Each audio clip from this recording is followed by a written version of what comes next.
ಗೌರವಯುತವಾಗಿ ಅಂತ್ಯ ಸಂಸ್ಕಾರ ಮಾಡಲಿಕ್ಕೆ ಇನ್ನೂ ಭೂಮಿ ಕೇಳ್ತಾ ಇದೀವಲ್ಲ.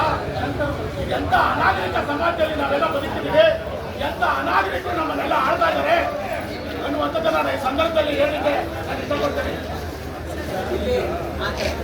ಬಂಧುಗಳೇ, ದೇವರಸಳ್ಳಿ ಕೇವಲ ಕೆಂಪಣ್ಣ ತಾಲೂಕಿನ ದೇವರಸಳ್ಳಿ ಗ್ರಾಮದ ಸಮಸ್ಯೆ ಅಲ್ಲ ಇದು. ಈ ತಾಲೂಕಿನ ಎಲ್ಲ ದಲಿತ ಬಂಧುಗಳ ಸಮಸ್ಯೆ.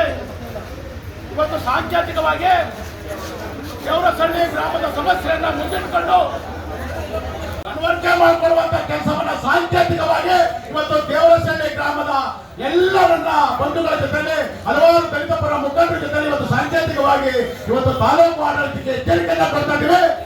ಮುಂದಿನ ದಿನಗಳಲ್ಲಿ ಇನ್ನು ಕೇವಲ ಕೆಲವೇ ದಿನಗಳಲ್ಲಿ ಈ ಸಮಸ್ಯೆಯನ್ನು ಪರಿಹಾರ ಮಾಡದೆ ಬಂದ್ರೆ ಗ್ರಾಮದಿಂದ ಇದೇ ಜಾತವನ್ನ ಮಾಡ್ತೀವಿ ಅನ್ನೋ ಎಚ್ಚರಿಕೆಯನ್ನ ಈ ಸಂದರ್ಭದಲ್ಲಿ ನಿಮಗೆ ಕೊಡಕ್ಕೆ ಬಯಸ್ತೀನಿ. ಬಂಧುಗಳೇ, ಇವತ್ತು ನಿಮಗೆ ಪ್ರಭುತ್ವ ಜನಸಾಮಾನ್ಯರಿಗೆ ನಿವೇಶನ ಮಾಡಬೇಕು ಅಂತ ಕೇವಲ ಒಂದು 3 ತಿಂಗಳಲ್ಲಿ ಆಜ್ಞೆ ಮಾಡುತ್ತೆ. ತಾಲೂಕಾದ್ಯಂತ ನಿಮಗೆ 150 ಎಕರೆ ಬರೋದಕ್ಕೆ ಯಾವ ರೀತಿ ಸಾಧ್ಯ ಆಯ್ತು? ತಾಲೂಕಾದ್ಯಂತ ಇರ್ತಕ್ಕಂಥ ದಲಿತರಿಗೆ ಭೂಮಿ ಪಡೆದೇ ಇರುವಂತವರಿಗೆ ನೀವು 150 ಎಕರೆನ ಯಾವ ಆಧಾರದ ಮೇಲೆ ಕೊಟ್ಟರೆ ಅಂತ ನಿಮಗೆ ಕೇಳಲಿಕ್ಕೆ ನಾನು ಈ ಸಂದರ್ಭದಲ್ಲಿ ಬಯಸ್ತೀನಿ. ತಾಲೂಕು ಅಧಿಕಾರಿಗಳೇ, ತಾಲೂಕು ಆಡಳಿತ ಮಾಡುವಂತ ಸಂದರ್ಭದಲ್ಲಿ ಈ ದೇಶದ ನಾಗರಿಕರಿಗೆ ಏನು ಮೂಲಭೂತ ಸೌಲಭ್ಯಗಳು, ಮೂಲಭೂತ ಹಕ್ಕುಗಳು ಕೊಡಬೇಕು ಅದನ್ನ ನೀವು ಮಾಡಿದ್ದೆ ಆದಲ್ಲೇ ಅದನ್ನು ಮುಂದಿನ ದಿನಗಳಲ್ಲಿ ಅದನ್ನ ಪರಿಣಾಮವನ್ನು ಎದುರಿಸಬೇಕಾಗ್ತದೆ. ಈ ಸಂದರ್ಭದಲ್ಲಿ ಘಟನೆಗೆ ಈ ಜಾತ್ರೆ ಸಹಕರಿಸಿದ ಎಲ್ರಿಗೂ ಕೂಡ ಹೋಗಿರ್ತಾ ಅದಕ್ಕಿಂತ ಎಲ್ಲಕ್ಕಿಂತ ಮುಂಚೆ ದೇವರಸಳ್ಳಿ ಗ್ರಾಮವರು ಏನು ದೃಢ ಸಂಕಲ್ಪವನ್ನು ಮಾಡಿದ್ರು, ನಿಮ್ಮ ಒಂದು ಗಟ್ಟಿ ಧ್ವನಿಯನ್ನ ಎತ್ತಿದ್ರು.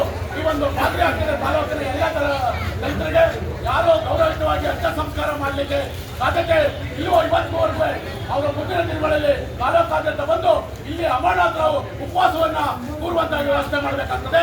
ಇಲ್ಲಾಂದ್ರೆ ತಂತ ಎಣೆಗಳನ್ನ ನಿಮ್ಮ ಆವರಣದಲ್ಲಿ ತಂದು ಓಡುವಂತ ಕೆಲಸವನ್ನ ಮಾಡ್ತೀವಿ ಅಂತ ಹೇಳ್ತಾ ಇನ್ನು ಕೆಲವೇ ದಿನಗಳಲ್ಲಿ ತಾಲೂಕಿನ ಸಮಸ್ಯೆ ಮತ್ತು ಸಂಜೆ ಒಳಗೆ ದೇವರಸಳ್ಳಿ ಗ್ರಾಮದ ಸಮಸ್ಯೆಯನ್ನ ಪರಿಹರಿಸಬೇಕು ಅಂತ ಈ ಮುಖಾಂತರ ಆಗ್ರಹಿಸ್ತಾ ಎರಡು ಮಾತನ್ನು ಮುಗಿಸ್ತೇನೆ.